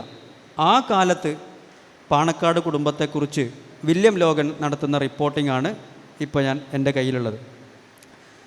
ആ കേസ് നേരത്തെ പറഞ്ഞ കേസ് തന്നെയാണ്, പക്ഷേ അത് സ്ലൈറ്റ്ലി ഡിഫറെൻ്റ് ആണ്. സംഭവിച്ചത് എന്താണെന്ന് വെച്ചാൽ അന്ന് മലബാറിൽ ബ്രിട്ടീഷുകാർ നമുക്കറിയില്ല ഡിവൈഡ് ആൻഡ് റൂൾ പോളിസി എന്നൊക്കെ കേട്ടില്ലേ, ഭിന്നിപ്പിച്ച് ഭരിക്കുക. അപ്പോൾ നമ്മൾ വിചാരിക്കുന്ന പോലെ അത്ര ലളിതമായിട്ടുള്ളൊരു കാര്യമല്ലത്. ഇവിടുത്തെ ഹിന്ദുക്കളുടെയും മുസ്ലിങ്ങളുടെയും നിത്യജീവിതത്തിലുണ്ടാകുന്ന സംഭവങ്ങളെ വളരെ ആസൂത്രിതമായി മാനേജ് ചെയ്തിട്ടായിരുന്നു ബ്രിട്ടീഷുകാർ ഈ ഡിവൈഡ് ആൻഡ് റൂൾ എന്നുള്ളത് നടപ്പാക്കിയത്. അപ്പോൾ അതിൽ ഇപ്പോൾ ഒരു എക്സാമ്പിൾ പറയുകയാണെങ്കിൽ ജന്മിമാരുണ്ടാവും, ജന്മിമാരുടെ കീഴിൽ പണിയെടുക്കുന്ന കുടിയാന്മാരുണ്ടാവും. ഇവരെ നിർബന്ധിച്ച് മതം മാറ്റും. ചിലപ്പോൾ ആ ജന്മിൻ്റെ നിയന്ത്രണത്തിൽ നിന്ന് പുറത്തു വന്നാൽ ഈ കുടിയാൻ തിരിച്ച് കൺവേർട്ട് ചെയ്യും. അപ്പം കൺവേർഷനും പെർവേർഷനൊക്കെ നിരന്തരം അങ്ങോട്ടും ഇങ്ങോട്ടുമൊക്കെ സംഭവിച്ചുകൊണ്ടിരിക്കും. ഇത്തരം കേസുകളെ ഐഡൻറ്റിഫൈ ചെയ്ത് ഇവരുമായി ബന്ധപ്പെട്ട് നാട്ടിൽ പ്രശ്നങ്ങൾ ഉണ്ടാക്കുക എന്നുള്ളത് ജന്മിമാരെ ഉപയോഗിച്ച് ബ്രിട്ടീഷുകാർ നിരന്തരം ചെയ്തുകൊണ്ടിരുന്നൊരു കാര്യമാണ്. അപ്പോൾ ഒരു നാട്ടിലൊരാൾ ഇസ്ലാം സ്വീകരിച്ചു. ഇസ്ലാം സ്വീകരിച്ചാൽ അയാളുമായി ബന്ധപ്പെട്ട് ഇവിടുത്തെ നോൺ മുസ്ലിംസ് പ്രതികരിക്കുന്നുണ്ടാവും. അവിടെ ബ്രിട്ടീഷുകാർ വന്നിട്ട് പ്രശ്നം അതിൽ ഊതി അത് വീർപ്പിക്കും. ചിലപ്പോൾ ഇയാൾ സമ്മർദ്ദത്തിന് വഴങ്ങി വീണ്ടും തിരിച്ച് അങ്ങോട്ട് തന്നെ കൺവേർട്ട് ചെയ്യും. അപ്പോൾ ഇപ്പുറത്ത് വന്ന് മുസ്ലിം സൈഡിൽ വന്നിട്ട് ഈ പ്രശ്നം വീണ്ടും സങ്കീർണമാക്കാൻ ശ്രമിക്കും. ഇങ്ങനെ ഒരുപാട് കേസുകൾ 1800 മുതൽ 900 വരെ നമുക്ക് കാണാൻ പറ്റും. ഈ സംഭവത്തിൻ്റെ പേരിൽ പിന്നീട് ഹിന്ദുക്കളും മുസ്ലിങ്ങളും നാട്ടിൽ പ്രശ്നങ്ങളുണ്ടാവും, അടിപിടി ഉണ്ടാവും. അതിൽ ചിലപ്പം ഒരു ഭാഗത്ത് ജന്മിമാരായിരിക്കും, മറുഭാഗത്ത് കുടിയാന്മാരായിരിക്കും, മാപ്പിളമാരായിരിക്കും. ഒരു ഭാഗത്ത് ബ്രിട്ടീഷുകാരെ സപ്പോർട്ട് ചെയ്യുന്നു. സപ്പോർട്ട് കിട്ടുമ്പോൾ പിന്നീട് അത് മറ്റു മാനങ്ങളിലേക്ക് ഈ തർക്കം പോകും. പിന്നെ അത് അടിപിടിയാകും, തീയിടലാകും, കൊലപാതകങ്ങളാവും. അങ്ങനെ നടന്നു കഴിയുമ്പോൾ ബ്രിട്ടീഷുകാർ ഇവരെ ഇൻറ്റൻഷൻ എന്താണെന്ന് വെച്ചാൽ ഹിന്ദുക്കളെയും മുസ്ലിങ്ങളെയും സമരത്തിൽ ഒരുമിച്ച് പങ്കാളികളാക്കാതിരിക്കുക. ഇവരെപ്പോഴും രണ്ട് സൈഡിൽ നിർത്തണം. ഇപ്പോൾ മമ്പുറം തങ്ങൾ ഈ പ്രദേശത്തെ സാധാരണക്കാരായ ഹിന്ദുക്കളെ ചേർത്ത് പിടിച്ചു. ഇപ്പോൾ കളിയാട്ടത്തിൻ്റെ ചരിത്രം നമുക്കറിയാവുന്നതാണല്ലോ. അപ്പോൾ അത്തരം ബന്ധങ്ങൾ, ഈ സാമുദായിക അന്തരബന്ധങ്ങൾ ഉണ്ടാകാൻ പാടില്ല എന്ന് ബ്രിട്ടീഷുകാർക്ക് നിർബന്ധമുണ്ടായിരുന്നു. അങ്ങനെ നടന്ന ഒരു കേസിൽ ഉണ്ടായ ഒരു പ്രശ്നവുമായി ബന്ധപ്പെട്ടാണ് സത്യത്തിൽ ഹുസൈൻ ആറ്റക്കോയ തങ്ങളെ അറസ്റ്റ് ചെയ്യുന്നത്. ആ കേസ് എന്താണെന്ന് വെച്ചാൽ ഒരു കണ്ടശ്ശേരി രാമൻ എന്ന് പറഞ്ഞ ഒരാളെ അരീക്കോട്ടുള്ള കുറച്ച് ആളുകൾ, കൊളക്കാടൻ എന്ന് കേട്ടില്ലേ, കുറച്ച് മുമ്പ് കത്തിക്കുത്തകല്ലേനോ കൊളക്കാടന്മാർ, അരീക്കോട്ടുള്ള ആൾക്കാരാണ്. മനാഫ് വധക്കേസ് ബന്ധപ്പെട്ടൊക്കെ ഉണ്ടായിരുന്നു. ഈ കൊളക്കാടന്മാർ അന്നുണ്ട്. അന്ന് കൊളക്കാടൻ കുട്ടി ഹസൻ എന്ന് പറഞ്ഞ ഒരാളാണ് ഈ കേസിലെ പ്രതിയായിട്ടുള്ളത്. അവർ ആനക്കാരൻ കുട്ടി ഹസൻ എന്നാണ് അറിയപ്പെടുന്നത്. അവർ 10-12 പേര് ഈ കൃത്യം നടത്തി. അത് നടത്തിയ സംഭവങ്ങളൊക്കെ ഇതിൽ വിശദമായിട്ട് പറയുന്നുണ്ട്. ഒരു തോണിയിൽ കുറച്ച് തോക്കും ആയുധങ്ങളൊക്കെ കൺസീൽ ചെയ്ത് ആ തോണിയിൽ നേരെ വരെ അരീക്കോട്ട് നിന്ന് ചാലിയാർ പുഴയിലൂടെ താഴോട്ട് വന്നു. അങ്ങനെ വാഴക്കാട്ട് കൂടെ വന്ന് ആക്കോട് കൂടെ വന്ന് ഫറോക്കിലെത്തി, കടലിലെത്തി. അങ്ങനെ ഫറോക്കിൽ നിന്ന് അറബിക്കടലിൽ നിന്ന് പിന്നീട് ഇവർ സൗത്തിലേക്ക് വന്ന് പിന്നീട് കടലുണ്ടിയിലൂടെ ഈ കടലുണ്ടി പുഴയിലേക്ക് കയറി തോണിയിൽ വരികയാണ്. കടലുണ്ടി പുഴയിലൂടെ വന്ന് വൈകുന്നേരം, ഒരു ദിവസം വൈകുന്നേരം ഇവർ മമ്പുറത്തെത്തി. മമ്പുറത്ത് ഇറങ്ങി തറമ്മൽ തങ്ങളുടെ മക്ബറ സിയാറത്ത് ചെയ്തു എന്ന് പറഞ്ഞാൽ മമ്പുറം തങ്ങളുടെ മക്ബറ സിയാറത്ത് ചെയ്തു. അവിടെ നിന്ന് ഇവരൊരു പ്രതിജ്ഞയൊക്കെ എടുത്ത് ഷഹാദത്തിന് വേണ്ടി പോവാണ്. മലപ്പുറത്തുള്ള ഈ കണ്ടശ്ശേരി രാമൻ എന്ന് പറഞ്ഞ ആളെ കൊല്ലാൻ വേണ്ടി പോവാണ്. പിന്നീട് അവിടുന്ന് വീണ്ടും തോണിയിൽ തന്നെ പോയി കടലുണ്ടിപ്പുഴയിൽ നിന്ന് മുകളിലേക്ക് പോയി പാണക്കാട്ടെത്തി. പാണക്കാട് വൈകുന്നേരം എത്തി. വൈകുന്നേരം പാണക്കാട് ഇവർ ഹുസൈൻ ആറ്റക്കോയ തങ്ങളെ വീട്ടിൽ പോയി കണ്ടു, അനുഗ്രഹമൊക്കെ വാങ്ങി. വീണ്ടും ഈ പുഴ മാർഗം മുകളിലേക്ക് പോയി മലപ്പുറം നൂറാടിപ്പാലം ആ ഭാഗത്തു കൂടെ അവർ പോയിട്ടുണ്ടെന്ന് പറയുന്നുണ്ട്. അങ്ങനെ മലപ്പുറത്ത് ഒരു ഉത്സവം നടക്കുന്ന സമയമായിരുന്നു. അതിൻ്റെ ഇടയിലാണ് ഈ പ്രശ്നങ്ങളൊക്കെ നടക്കുന്നത്. ഈ അന്വേഷണവുമായി ബന്ധപ്പെട്ട് ഹുസൈൻ ആറ്റക്കോയ തങ്ങളെ അറസ്റ്റ് ചെയ്യണം എന്ന് വില്യം ലോഗൻ മദ്രാസിലേക്ക് കറസ്പോണ്ടൻസ് നടത്തുന്ന ഡോക്യുമെൻ്റാണ് ഇത്. ഒരു 2 ആഴ്ചയിൽ ഒരു ഡോക്യുമെൻ്റ് അയക്കും. ഫോർട്ട് നൈറ്റ് ഡോക്യുമെൻ്റ് എന്നാണ് പറയാം. അതിൽ ഇവർ പറയണത് ഹുസൈൻ ആറ്റക്കോയ തങ്ങൾ അന്ന് അരീക്കോട്ടേക്ക് ഒരു പരിപാടിയിൽ പങ്കെടുക്കാൻ വേണ്ടി വന്നു. ഇപ്പോൾ പണക്കാട്ടൂർ ഈ പ്രോഗ്രാമുകളിൽ പങ്കെടുക്കാൻ, ഉദ്ഘാടനം ചെയ്യാൻ, വീട് തുറന്നു കൊടുക്കാൻ, ഇതിനൊന്നും ഇപ്പം തുടങ്ങുന്ന കാര്യമല്ല. അന്ന് 1880കളിലെ കഥയാണ് ഈ പറയണത്. അരീക്കോട് ഹുസൈൻ ആറ്റക്കോയ തങ്ങൾ ഒരു പരിപാടിയിൽ പങ്കെടുക്കാൻ വേണ്ടി വന്നു. അന്ന് രാത്രി അവിടെ ഒരു വീട്ടിൽ താമസിക്കണം. ഇന്നത്തെ പോലെ യാത്രാ സൗകര്യങ്ങളൊന്നുമില്ല. അപ്പോൾ തങ്ങൾ അവിടെ ഉണ്ട് എന്ന് കേട്ടിട്ട് ഈ കുട്ടി ഹസനും കുറച്ച് ആൾക്കാരും ഹുസൈൻ ആറ്റക്കോയ തങ്ങളെ കാണാൻ വേണ്ടി വന്നു. വന്നിട്ട് അവർ പറഞ്ഞു, ഞങ്ങൾ തങ്ങളോട് ബയ്യത്ത് ചെയ്യാൻ ഹാൻഡ് ടേക്കിംഗ് എന്നാണ് പറയാം. ഹാൻഡ് ടേക്കിംഗ് എന്ന് പറഞ്ഞാൽ കൈ പിടിക്കുക എന്ന് പറഞ്ഞാൽ ബയ്യത്ത് ചെയ്യുക. അപ്പോൾ തങ്ങൾ പറഞ്ഞു, ഞാൻ ഐ ആം ടയേർഡ്, നാളെ നോക്കാം എന്ന് പറഞ്ഞു. അങ്ങനെ അവർ തിരിച്ചു വച്ചു. പിറ്റേന്ന് ഇവർ വന്ന് വീണ്ടും തങ്ങളുമായി കൈ പിടിച്ച് ബയ്യത്ത് ചെയ്ത്. അപ്പോൾ ഇവരെ ഉദ്ദേശം ഈ കൊലപാതകം നടത്തുക എന്നുള്ളതാണ്. എന്ന് പറഞ്ഞാൽ ഷഹാദത്തിന് പോവാണ് ഇവർ. അപ്പോൾ ഈ സംഭവം ഒരു കലാപമുണ്ടാക്കാൻ ഹുസൈൻ ആറ്റക്കോയ തങ്ങൾ ഇവർക്ക് ഇൻസ്പിറേഷൻ കൊടുത്തു എന്ന പേരിലാണ് ബ്രിട്ടീഷുകാർ ഒരു കേസാക്കിയിട്ട് കൊണ്ടുവരുന്നത്. ആ റിപ്പോർട്ടിൽ പാണക്കാട്ടുകാരെക്കുറിച്ച് വില്യം ലോഗൻ പറയുന്നൊരു സ്റ്റേറ്റ്മെൻറ്റാണ് ഞാൻ വായിക്കുന്നത്. അർത്ഥമൊന്നും പറയില്ല, നിങ്ങൾക്ക് മനസ്സിലാവുമല്ലോ. ശ്രദ്ധിക്കണേ, അന്നത്തെ ഭാഷയാണ്, എന്നാലും നമുക്ക് മനസ്സിലാവും. ലോഗൻ പറയാണ്, അന്ന് ഇവരെ കുറിച്ച് പറയാണ്, some time in December a priest of the Ponnani faction. Ponnani ഫാക്ഷനും കൊണ്ടോട്ടി ഫാക്ഷനും ഒക്കെ അറിയാലോ. പൊന്നാനിക്കൈ, കൊണ്ടോട്ടിക്കൈ. A priest of the Ponnani faction of an Arab family influentially connected and settled some time in Malabar. അതിലെ വേർഡിങ്സ് ശ്രദ്ധിക്കണം. A priest of the Ponnani faction of an Arab family influentially connected and settled some time in Malabar by name Panakkad Attakoya Thangal came to Areekode on the Beypore river. Beypore river എന്നാണ് ചാലിയാർ പുഴയെന്ന് ബേപ്പൂർക്കാണല്ലോ എത്തുന്നത്. On the Beypore river in Iruvetti അംശം. ഇരുവേറ്റിക്കാരുണ്ട് അവിടെ, കാവനൂർ അടുത്ത് ഇരുവേറ്റി എന്ന സ്ഥലമുണ്ട്. അന്നത്തെ ഇരുവേറ്റി അംശം ദേശമില്ലേ, ഇൻ ഇരുവേറ്റി അംശം. On the 17th of the month he came to stay with one Kappachalil Pokker of Areekode. Kuppachali ഫാമിലിക്കാരുണ്ടോ? ആ വീട്ടിലാണ് താമസിച്ചത്. And on that day number 2, ഇതിലൊരു ലിസ്റ്റ് പറയുന്നുണ്ട്, അതിൽ 2ാമത്തെ ആൾ number 2, and a man who is also now in custody, ഇപ്പോൾ കസ്റ്റഡിയിലുള്ള ആൾ, വൺ മലയിൽ തൊടിയിൽ ഇബ്രാഹിം എന്ന് പറഞ്ഞ ആൾ, came to the Thangal and asked him to be allowed to take his hand. ഞങ്ങൾ കൈ പിടിക്കട്ടെ, ഞങ്ങൾ ബയ്യത്ത് ചെയ്യട്ടെ എന്ന് ചോദിച്ചു. The Thangal replied that he was tired and unwell, ഇപ്പോൾ സുഖമല്ല എന്ന് പറഞ്ഞു. But he arranged the perform the hand taking ceremony on the following day. നാളെ ചെയ്യാൻ സൗകര്യമൊരുക്കി. And accordingly on 18th December number 2 and Malayil Thodiyil Ibrahim എന്ന് പറഞ്ഞ ആൾ standing in a room alone with the Thangal behind the closed doors. അതുവരെ നരേഷനാണ്, വാതിലടച്ചിട്ടിരുന്ന് എന്തോ സ്വകാര്യമായിട്ട് ചില കാര്യം ചെയ്തു. റിപ്പോർട്ടാണല്ലോ, ഇൻറ്റൻഷനലി തയ്യാറാക്കിയ റിപ്പോർട്ടാണ്. ആൻഡ് 2 women, 2 സ്ത്രീകളുണ്ടായിരുന്നു, സ്റ്റാൻഡിങ് ഔട്ട്സൈഡ് ദ ഡോർ, പുറത്ത് നിന്നിട്ട്, were allowed by Thangal to take his hand. ഇതാണ് തങ്ങൾ അറസ്റ്റിന് കാരണമായ സംഭവമായിട്ട് വില്യം ലോഗൻ പറയണത്. എന്നിട്ട് ലോഗൻ പറയാണ്, ഈ ഡോക്യുമെൻ്റ് എവിടുന്നാന്ന് ഞാൻ പറഞ്ഞോ, കോഴിക്കോട് റീജിയണൽ ആർക്കൈവ്സ് ഉണ്ട്, ഗവൺമെൻറ് ആർക്കൈവ്സാണ്. ആ കാലത്തെ സർക്കാർ രേഖകൾ, കോടതിയിലെ കേസുമായി ബന്ധപ്പെട്ട രജിസ്റ്ററുകൾ, അന്ന് അവർ തയ്യാറാക്കിയ പോലീസ് റിപ്പോർട്ടുകൾ, കേസ് ഫയലുകൾ, ഹിയറിംഗ് നോട്ടുകൾ, പിന്നെ ഈ മൊഴികൾ ഒക്കെ ഉണ്ടാവില്ലേ, ഇതെല്ലാം അവിടെ സ്റ്റോർ ചെയ്ത് വെച്ചിട്ടുണ്ട്. അപ്പോൾ നിങ്ങൾ ഹിസ്റ്ററി പഠിക്കുന്ന ആൾക്കാർ ഡയറക്റ്റ് ആ ഡോക്യുമെൻറ്റിൽ നിന്ന് ഹിസ്റ്ററി പഠിക്കാൻ ശ്രമിക്കണം.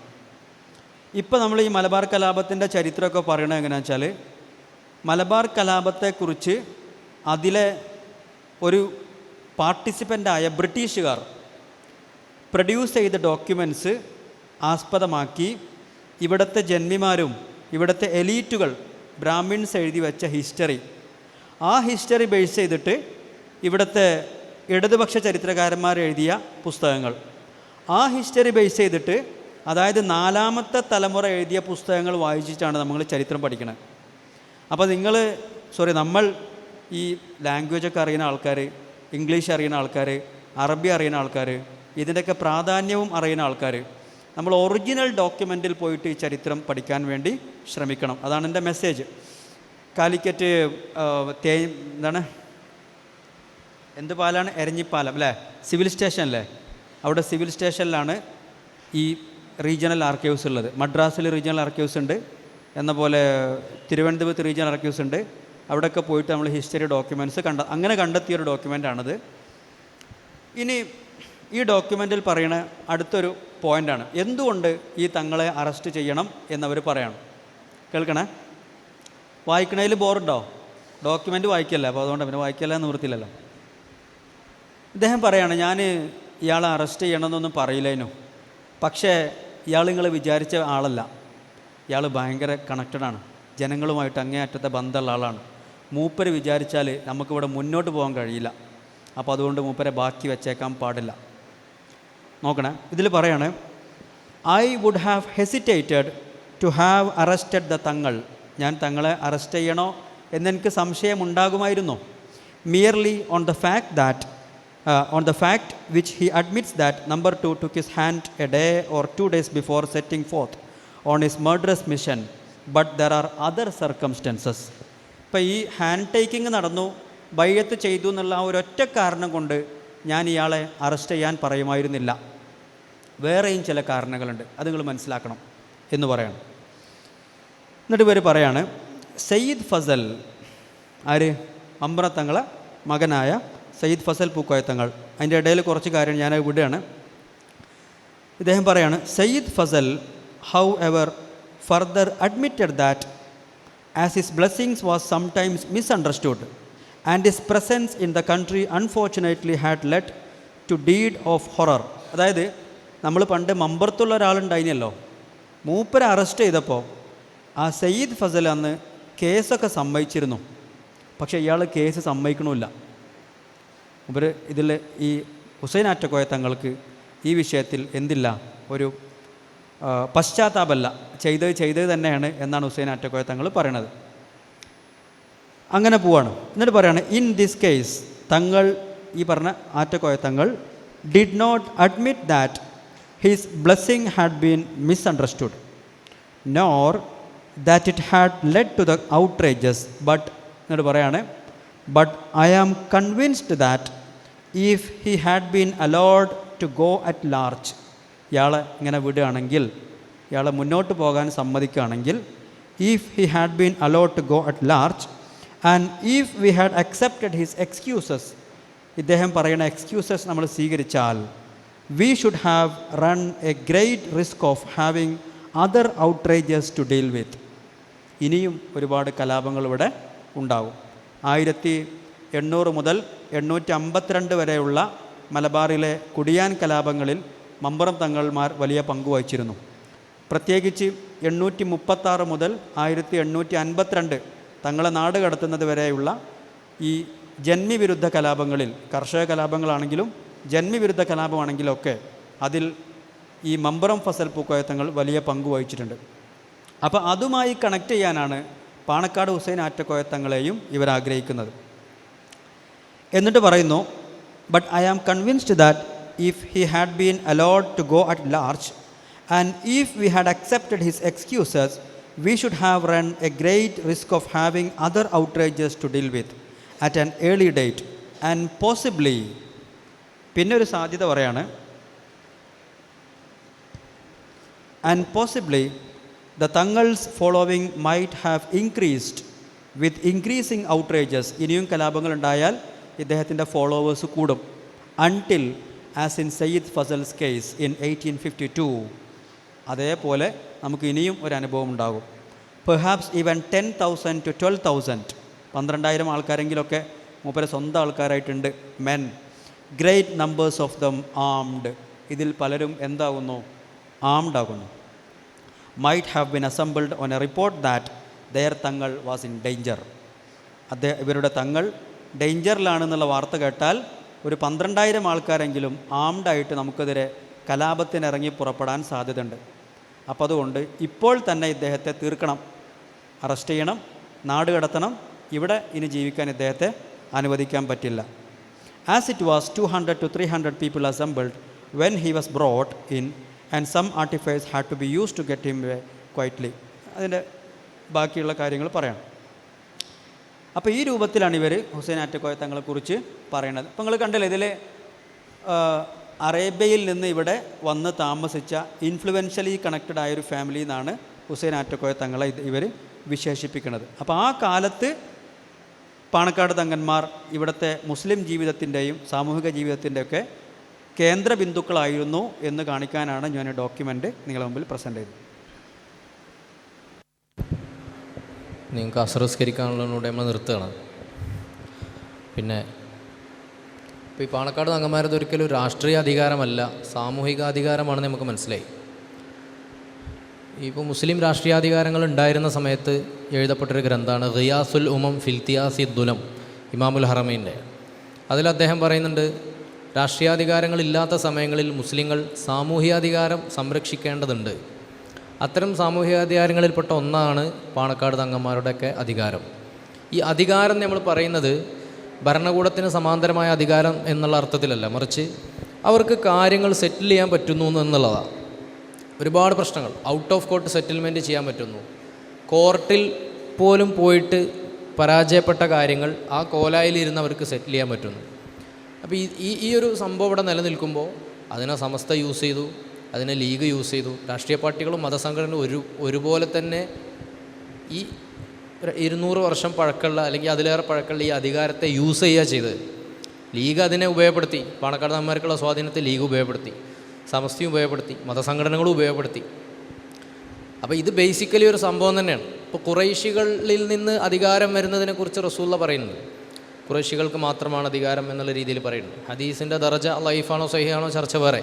പക്ഷേ അത് പറയാനുള്ളൊരു സംഭവം എന്താണെന്ന് വെച്ചാൽ അവർക്ക് സെറ്റിൽ ചെയ്യാനുള്ള പൊളിറ്റിക്കൽ സെറ്റിൽമെൻറ്റ് നടത്താനുള്ള കഴിവ് അവർക്കുണ്ട്. അതുകൊണ്ട് അവർ നിലനിൽക്കണം എന്നുള്ളതുകൊണ്ടാണ്. അപ്പോൾ അതിൻ്റെ ഇടയിലാണ് ഈ ഉലമാ സെൻട്രിക് വാദങ്ങളൊക്കെ ഉയർത്തി ഓരോ ആളുകളൊക്കെ വന്നത്. അപ്പോൾ നമ്മൾ പ്രത്യേകം ശ്രദ്ധിക്കണം.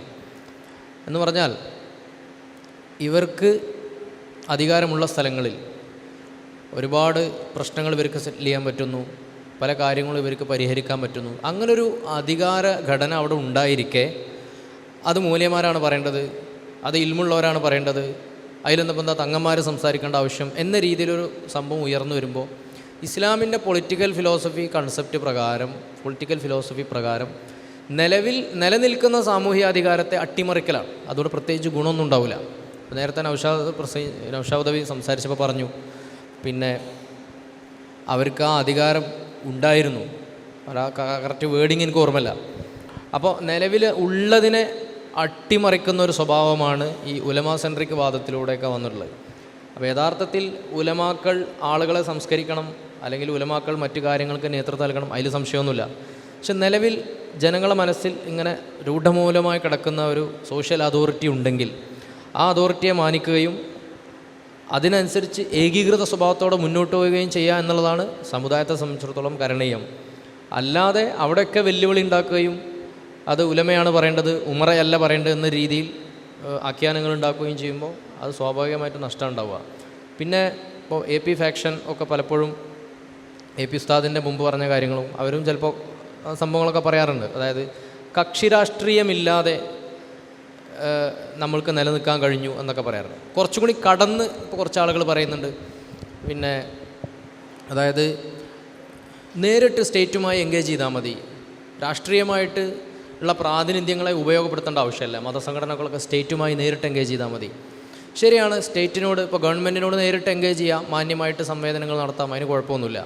പക്ഷേ ഇന്ത്യൻ റിയാലിറ്റി എന്ന് പറഞ്ഞാൽ വളരെ ഡിഫറെൻറ്റാണ്.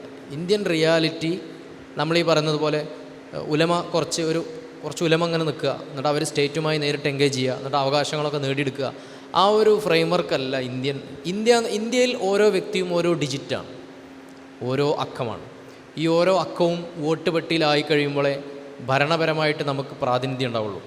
അങ്ങനെ പ്രാതിനിധ്യം ഉണ്ടാകുമ്പോൾ മാത്രമേ നമ്മുടെ അവകാശങ്ങളും മറ്റേ ഭൗതികമായ പിന്നെ ഇവിടെ ഇസ്ലാമിക ജീവിതം, മതപരമായ ജീവിതം മുന്നോട്ട് പോകാനുള്ളൊരു സെറ്റിംഗ് ഇവിടെ നമുക്ക് ഉണ്ടാക്കിയെടുക്കാൻ കഴിയുള്ളൂ. ഞാൻ പറഞ്ഞ നിങ്ങൾക്ക് മനസ്സിലുണ്ടാവും. അപ്പോൾ കക്ഷി രാഷ്ട്രീയം ആക്റ്റീവായി നടത്തുകയും അത് പാർലമെൻറ്റിലും സാംസ്കാരിക തലങ്ങളിലും അത് നിലനിർത്തുകയും ഭരണത്തിൽ അധികാരം പങ്കിടുകയും ചെയ്യുമ്പോൾ മാത്രം ലഭ്യമാകുന്നൊരു പ്രതിഭാസമാണ് ഇവിടെ അവകാശങ്ങൾ. പ്രാതിനിധ്യപരമാണ് ഇന്ത്യൻ റിയാലിറ്റി. അതുകൊണ്ട് തന്നെ മുസ്ലിങ്ങൾക്ക് അതിന് പ്രാതിനിധ്യം തന്നെ ഉണ്ടാവേണ്ടതുണ്ട്. സ്റ്റേറ്റുമായി ഉലമ നേരിട്ട് എൻഗേജ് ചെയ്താൽ, വ്യക്തമായി പറഞ്ഞാൽ ലീഗ് പോലുള്ള രാഷ്ട്രീയ പാർട്ടികളുടെ സഹായമൊന്നും വേണ്ട, നേരിട്ട് സർക്കാരിനെ സമീപിച്ചാൽ മതി എന്നൊക്കെ പറഞ്ഞു കഴിഞ്ഞാൽ ഉത്തരേന്ത്യയിലൊക്കെ സംഭവിക്കുന്നത് നമ്മൾ കാണുന്നുണ്ട്. ഉത്തരേന്ത്യയിൽ ഉലമാക്കൾക്കൊരു കുറവില്ല. ഉത്തരേന്ത്യയിൽ നല്ല എണ്ണം പറഞ്ഞ ഉലമാക്കളുണ്ട്, ഗ്രന്ഥരചയിതാക്കളുണ്ട്, കേരളത്തിലേക്കാൾ അവിടെ ഉണ്ട്. അവർ സ്റ്റേറ്റുമായി നേരിട്ട് എൻഗേജ് ചെയ്തുകൊണ്ട് അവിടെ ഇവിടെയുള്ള വ്യത്യാസങ്ങൾ നമുക്ക് കൃത്യമായിട്ട് അറിയാം.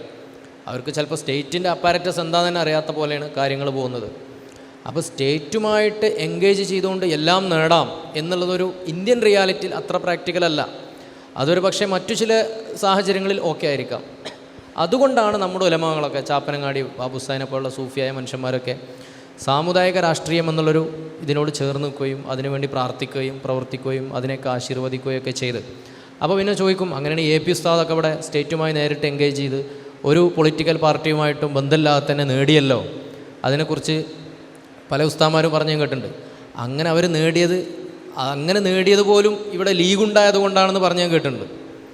കാരണം ലീഗിൽ നിന്നും പിരിഞ്ഞ് കുറച്ച് ആളുകൾ നിൽക്കുന്നതുകൊണ്ട് ബാക്കിയുള്ളവർ അവരെ സഹായിക്കും. നിങ്ങൾ ലീഗിനെതിരാണല്ലോ, അതുകൊണ്ട് നമ്മൾ നിങ്ങളെ സഹായിക്കും എന്നുള്ള മനോഭാവത്തിൽ ഇടതുപക്ഷവും മറ്റുള്ളവരൊക്കെ ഉണ്ടാവും. അപ്പോൾ അതുപോലും ലീഗ് ഉണ്ടായത് കൊണ്ടാണ് എന്ന് പറയുന്ന ആളുകളെ നമുക്ക് കേട്ടിട്ടുണ്ട്. അപ്പോൾ ഇന്ത്യൻ റിയാലിറ്റി പ്രാതിനിധ്യപരമാണ് എന്ന അടിസ്ഥാനപരമായി നമ്മൾ മനസ്സിലാക്കുകയും ആ പ്രാതിനിധ്യത്തിൻ്റെ ഒരു പ്രാതിനിധ്യപരം എന്നുള്ളതിൻ്റെ ഒരു സ്വഭാവം കക്ഷി രാഷ്ട്രീയത്തിൽ സജീവമാവുകയും ഗവൺമെൻറ്റിൽ അധികാരത്തിൽ പങ്കാളികളാവുകയും ശേഷം നമുക്ക് നേടാനുള്ള കാര്യങ്ങൾ നേടിയെടുക്കുകയും സ്ഥാപനങ്ങളാണെങ്കിൽ സ്ഥാപനങ്ങൾ, വിദ്യാഭ്യാസപരമായ കാര്യങ്ങൾ അത് നേടിയെടുക്കുകയും ചെയ്ത് സാമൂഹികാധികാരങ്ങളെ സംരക്ഷിച്ച് നിർത്തുക എന്നുള്ളതാണ് നമ്മെ സംബന്ധിച്ചിടത്തോളം മുന്നോട്ട് പോകാനുള്ള ഏറ്റവും ബെറ്റർ വേ എന്നാണ് അടിസ്ഥാനപരമായി മനസ്സിലാക്കുന്നത്. സമയം വൈകിപ്പോയെന്ന് എനിക്ക് തോന്നണേ. അസ്രസ്കരിക്കാനൊക്കെ ഉണ്ടാവും. ഇൻഷാ അല്ലാഹ് കൺക്ലൂഡ് ചെയ്യാം എന്ന് തോന്നുന്നുണ്ട്. ഓക്കെ, അസ്സലാമു അലൈക്കും വറഹ്മത്തുള്ളാഹി.